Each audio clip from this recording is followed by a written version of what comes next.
ये कहानी है एक लालची महिला की जो अपने लालच के कारण इतनी बड़ी गलती कर बैठी है कि उसने अपनी ही जिंदगी अंधेरे में धकेल दी।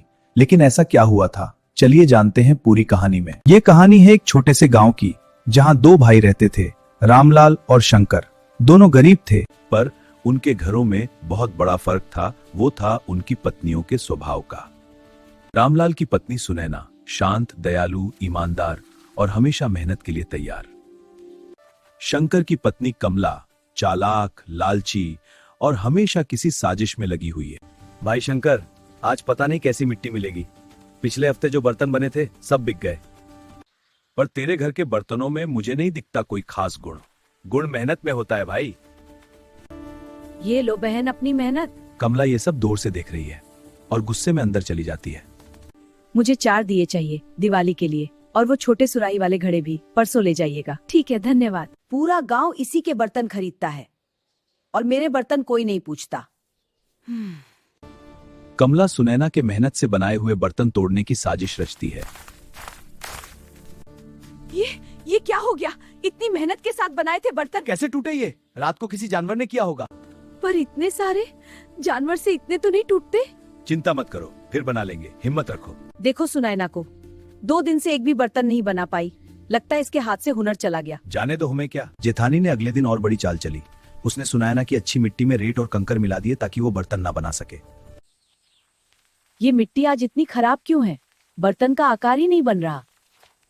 वो कई बार कोशिश करती है, लेकिन बर्तन गिरते रहते हैं। हे भगवान, आज फिर कुछ भी नहीं बन सका। पता नहीं क्यों ऐसा हो रहा है। अब जेठानी ने तीसरी और सबसे बड़ी चाल चली। रात को कमला आती है और चाक की लकड़ी ढीली करके चली जाती है। अगले दिन सुनैना चाक घुमाती है। अचानक चाक डगमगाता है और धड़ाम से गिर पड़ता है। अरे देवरानी जी, चाक भी टूट गया। पहले बर्तन फिर मिट्टी, अब चाक। लगता है किस्मत भी साथ नहीं दे रही। मेरा किस्मत पर नहीं, पर भगवान पर भरोसा है दीदी। हाँ, भगवान तो तुम्हारे ही है और किसी के थोड़े ही है। हे प्रभु, मैं नहीं जानती ये सब क्यों हो रहा है, पर तुम जो भी करते हो अच्छे के लिए करते हो। सब्र और संतोष देना है। सुनैना के पास उस दिन सिर्फ एक ही रोटी बची थी। वो सुबह से भूखी थी। काम तो कोई चल नहीं रहा, यही एक रोटी बची है आज तो। बेटी, 3 दिन से कुछ नहीं खाया। एक रोटी मिल जाए तो जीवन बच जाए। सुनैना एक पल को रुकती है। उसके हाथ में वही एकमात्र रोटी है, पर फिर बूढ़े की ओर देखती है। ये लीजिए बाबा रोटी। बेटी, मुझे पता है तुम्हारे पास बस यही रोटी थी जो तुमने मुझे दे दी। बेटी, सच में आज के जमाने में ऐसे दिल बहुत कम मिलते हैं। तुम बहुत साफ दिल की हो, मैं तुम्हें कुछ देना चाहता हूँ। अचानक उस बूढ़े बाबा की देह से एक हल्की रोशनी निकलती है। उसका रूप बदलने लगता है। आप कौन हो? बेटी, मैं एक साधारण परीक्षा लेने आया था और तुम दी। परीक्षा? मैंने तुम्हारे घर की दुर्दशा भी देखी है, और इस हालत में भी जो भूखे को अपने हिस्से का भोजन दे वो साधारण मनुष्य नहीं होता। बेटी, और तुमने मेरी उस परीक्षा में उत्तीर्ण होकर मेरा मन जीत लिया। बेटी, मैं तुम्हें कुछ देना चाहता हूं। तपस्वी एक के साधारण सा दिया निकालते हैं।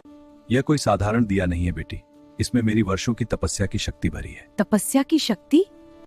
पर सुनो बेटी, यह दिया सिर्फ रात में जलाना। अगर दिन में जलाया तो तुम्हारी आंखों की रोशनी सदा के लिए चली जाएगी। जी महाराज, मैं याद रखूंगी। और एक बात, इस दिए की शक्ति तभी काम करेगी जब तुम इसे जरूरत के अनुसार इस्तेमाल करो। कभी भी ज्यादा लालच दिखाया तो यह शक्ति समाप्त हो जाएगी। सुनैना बहुत खुश है। कांपते हुए हाथों से दिया जलाती है। कमरे में एक सुनहरी रोशनी फैल जाती है। हे दिव्य दिए, आज हमारे घर में खाना नहीं है। क्या कल के लिए थोड़ा अनाज मिल सकता है? अचानक उसके सामने एक छोटी थाली में रोटी और सब्जी प्रकट होती है, और एक कोने में गेहूं की छोटी बोरी है। भगवान, यह सच है? क्या हुआ? किससे बात कर रही हो? कुछ नहीं। सुनैना दिए से अब सिर्फ जरूरत की चीजें मांगती है। कभी खाना, कभी दवाई, कभी किसी पड़ोसी की मदद। धीरे धीरे उसका घर बेहतर होने लगा। सुनैना भाभी, आपके बर्तन तो पहले से भी सुंदर हो गए हैं। बस भगवान की कृपा, और कोई राज नहीं है। मैंने उसका सब बर्बाद किया था, फिर भी यह आगे कैसे बढ़ रही है? इसमें जरूर कोई राज है। छोड़ो यार, अपने काम से काम रखो। नहीं, मुझे तो पता करना है। कमला छुपकर सुनैना के घर की जासूसी करने लग जाती है। हे दिव्य दिए, इनको बुखार है, क्या उनके लिए दवाई और थोड़ा पैसा मिल सकता है? अरे ये दिया, ये तो जादुई है। मांगा और मिल गया। ये दिया मुझे चाहिए। अगर यह दिया मेरे पास हो तो मैं सब कुछ बना लूंगी, सब कुछ। अगला दिन दोनों भाई मिट्टी लाने जंगल निकल गए हैं। कमला उस पल का इंतजार करती रही जब घर में कोई ना हो। कमला इधर उधर देखती है, फिर सुनैना के कमरे में चुपके से घुसती है। कहाँ रखती है दिया? यहाँ नहीं, मिल गया, अब यह मेरा है। वो जल्दी से दिया अपनी साड़ी में छुपाकर बाहर आ जाती है। मेरा दिया कहाँ गया? यहीं तो रखा था। हे प्रभु, जो भी हो रहा है आपकी इच्छा है। आप जो करते हैं भले के लिए ही करते हैं। उधर कमला का लालच उसके सर चढ़ के बोल रहा है, हे दिए, मुझे पैसे दो। ये तो काम करता है। अगले 2-3 दिन कमला रात में दिया जलकर पैसे और गहने मांगती, सब मिलता रहा। क्यों ना मैं इस दिए से कुछ बड़ा मांगू? उसके मन में लालच बढ़ता जाता है। रात का इंतजार क्यों करूं? अभी मांग लेती हूँ, सोना हीरे सब एक साथ, फिर मुझे किसी की जरूरत नहीं। कमला की नींद उड़ गई थी। दिन रात उसका बस एक ही सपना, और ज्यादा मांग लूं। कमला दिया उठाती है, उसका हाथ कांप रहा है। वो एक पल रुकती है, कुछ सोचती है, पर क्या होगा? बस एक बार दिन में जला लेती हूँ, कोई नहीं देखेगा। ए दिए, मुझे सोने का महल दे दे, और सोने के बड़े बड़े पहाड़, हीरे मोती और बहुत कुछ। अचानक दिया एक तेज धमाके के साथ चमकता है। इतनी तीव्र अंधी करने वाली रोशनी कि पूरा कमरा सफेद हो जाता है। ये क्या? मेरी आंखें, मेरी आंखें। पर अब कमला के सामने अंधेरा ही अंधेरा है। कुछ दिखाई नहीं दे रहा, कुछ नहीं, मुझे कुछ नहीं दिखता।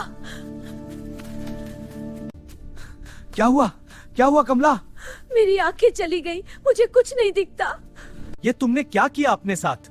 मैंने सुनैना के घर से दिया चुराया था। मैं लालची हो गई और सुनैना और रामलाल के घर के सामने शंकर कमला को लेकर आता है। कमला के हाथ में छड़ी है, वो लड़खड़ाते हुए चल रही है। हमें माफ कर दो, बहुत बड़ी गलती हो गई।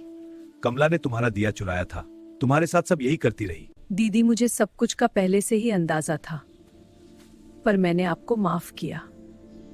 जो भी अब तक हुआ वो आपके ज्यादा लालच का परिणाम है। लालच और धोखे का अंत हमेशा असहज ही होता है दीदी।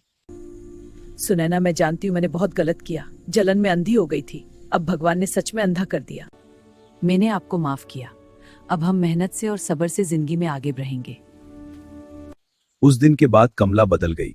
उसका लालच और जलन दूर हो गए। दोनों परिवार मिलकर रहने लगे। लालच और धोखे का अंत हमेशा बुरा होता है, लेकिन दया, माफी और ईमानदारी का फल जरूर मिलता है।